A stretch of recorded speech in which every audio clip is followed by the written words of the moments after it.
Et comme annoncé, nous avons un invité dans ce journal, Vincent Tobirier, bonsoir. Bonsoir. Vous êtes le préfet d'Abidjan. Vous êtes rendu vous-même en place ce matin à Yopougon. Vous l'avez vu dans ce sujet. Qu'est-ce qui justifie ces casses? Qu'est-ce qui a déclenché ce soulèvement à Yopougon? Vous l'avez expliqué dans votre reportage. Nous pensons qu'il y a eu un problème de compréhension de l'action qui a conduit à des colères dont les conséquences ne sont pas du tout justifiables. Les populations ont mal interprété l'implantation du centre.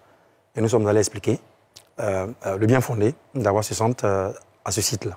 Quelle est l'ampleur des dégâts? Oui, les dégâts, il y a eu des barricades composées de pneus, de tables sur lesquelles les dames vendent aux abords des routes.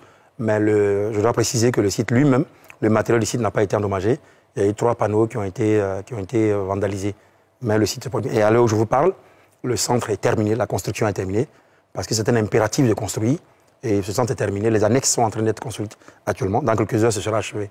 Ce que vous dites, c'est que ce qui a été détruit est en train d'être reconstruit. Oui, non, ça n'a pas été détruit. Il y a eu des manifestations aux abords du site qui est le stade BAE. On a vu dans des vidéos amateurs des jeunes prendre des... Oui, ce sont 3 panneaux. Les panneaux sont très solides parce que c'est des panneaux qui sont montés comme des abris. Ils sont solides, ça n'a pas été détruit. Il y a eu 3 panneaux qui ont été détruits. Le feu n'a pas consumé le matériel? Non, non, pas du tout. J'étais là, vos éléments étaient avec nous sur le terrain. Il n'y a pas eu de destruction là-bas. Heureusement d'ailleurs, ce qui a permis de poursuivre le travail. Alors, quelles sanctions encourent les casseurs? Oui, le ministre de la Sécurité a dû faire une communication, il va le faire, mais il n'est pas excusable qu'il y ait des violences pour revendiquer ou pour demander qu'il y ait des explications. Ça, c'est exclu. On ne peut plus recourir à la violence impunément pour se faire entendre. Et donc, les services de sécurité, mais également la justice, vont donc décider des sanctions. Mais nous avons une contrainte administrative, nous avons une obligation de nous assurer que ces centres soient montés et qu'ils aident les populations, qu'ils leur donnent l'information. Et justement, avant de poursuivre l'entretien avec vous, je vous propose de suivre ce reportage avec justement le ministre de la Sécurité qui s'est prononcé sur ce cas en cours, les casseurs de cette manifestation de Yopougon. Je vous propose de suivre ce reportage de Salif Yalekwe. 21 personnes ont été interpellées ce lundi à la suite des manifestations contre l'installation d'un site de dépistage du coronavirus au stade de la brigade anti-émeute BAE de Yopougon, dans l'ouest d'Abidjan.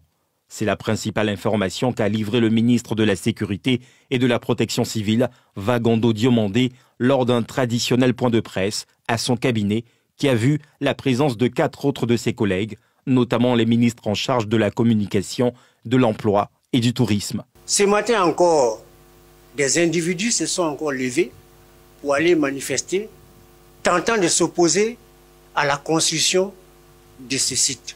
Nous avons engagé les forces de police. Cette opération s'est soldée par l'interpellation, pour le moment, je dis bien pour le moment, de 21 personnes qui seront présentées devant les juridictions et qui vont pleinement assumer les conséquences de leurs actes. Les enquêtes continuent. Pour sa part, le directeur général de la Santé a tenu à préciser la nature de ce site de Yopougon, qui n'a pas vocation à interner des malades du Covid-19. Il y a 2 types de sites. Des sites de prélèvement et des sites de prise en charge. À Yopougon, de quoi il s'agit? BAE.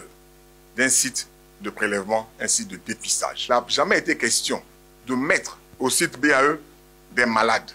Selon le ministère de la Santé, la pandémie est généralisée dans le district d'Abidjan, d'où l'appel à la vigilance des populations pour casser la chaîne de propagation du virus par les mesures barrières, le lavage des mains ou l'utilisation des gels hydroalcooliques.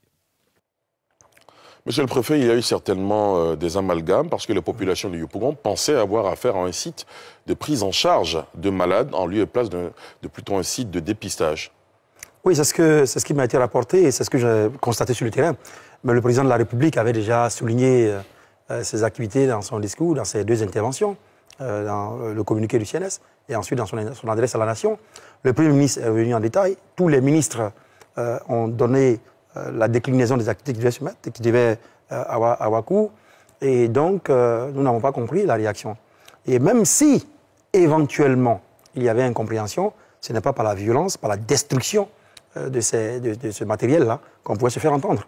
Et donc, je voudrais repréciser que le président de la République a demandé que des centres soient montés, qui sont comme des dispensaires, pour éviter que les populations fassent de grands déplacements et aillent dans les centres de santé ordinaires pour répondre à des préoccupations, pour avoir des réponses à des questions qu'ils ont sur l'état de santé liées au coronavirus. Donc, on rapproche les centres des populations. Et je dois vous avouer qu'il y avait initialement 6 centres qui avaient été prévus. Mais le gouvernement allait très loin pour mettre un centre dans chaque commune d'Abidjan. Et ce ne sont que les actions préliminaires, puisqu'il y a des dizaines de centres prévus, aussi bien à Abidjan qu'ailleurs. Donc, c'est dans le souci d'aider la population. Je vous donne un exemple. Si vous êtes au stade BAE, que vous sentez la toux, la fièvre ou un des symptômes du coronavirus, ou alors vous pensez même que vous avez été au contact de quelqu'un, au lieu de prendre votre taxi, votre transport, aller aux chutes de Cocody ou de Trashville, vous avez juste qu'à marcher et aller vous faire prendre en charge, tester ou bien poser des questions. Il y a des box, il y a des médecins qui ont été rappelés, des équipes solides, formées, qui sont là-bas pour orienter. Donc c'est seulement l'objet. Et nous profitons de votre entraîne pour demander aux populations d'écouter. Et nous sommes contents qu'au moment où je vous parle, il y ait 7 centres entièrement montés qui sont prêts. 6 autres seront complétés demain et seront fonctionnels. Alors, nous sommes dans une période d'état d'urgence qui, de plus, est renforcée par un couvre-feu. Que répondez-vous à ceux qui estiment que l'État doit faire preuve de fermeté face à de tels actes de saccage? Oui, vous avez écouté tout à l'heure le ministre de la Sécurité. La fermeté n'est pas quelque chose de négociable. Toute action contre la loi demande que les mesures soient prises conformément aux lois de la République. Et vous le verrez, les jours qui viendront, ceux qui ont été pris, qui sont soupçonnés, ils vont passer devant la justice. Mais nous profitons également pour passer le message, pour sensibiliser. Chaque fois que de besoin, nous faisons beaucoup de rencontres. Et donc, on ne peut pas, rien ne peut justifier l'usage de la violence, surtout pas en temps de crise.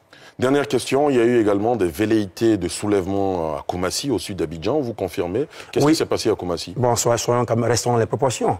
Il y a 50 jeunes qui sont arrivés au stade, qui ont voulu faire comme ce qui s'est passé à Yopougon. On leur a expliqué, ils sont partis. Et le centre de Koumassi va être monté incessamment dans quelques minutes. Donc on espère que tout va se passer bien. Et encore une fois, on profite de l'occasion pour demander aux jeunes de garder le calme. C'est pour eux. Tous ces efforts du gouvernement, c'est pour prévenir la crise et pour empêcher qu'on ait une propagation. Parce que dès qu'il y a propagation, comme ça a été annoncé, il y a des conséquences que nous ne pouvons plus mesurer. Donc nous sommes sur l'anticipation plutôt que la réaction. Donc il faut laisser les centres se construire. Merci infiniment, M. Taubirier. Je rappelle que vous êtes le préfet d'Abidjan. Merci d'avoir répondu à notre invitation. Merci beaucoup.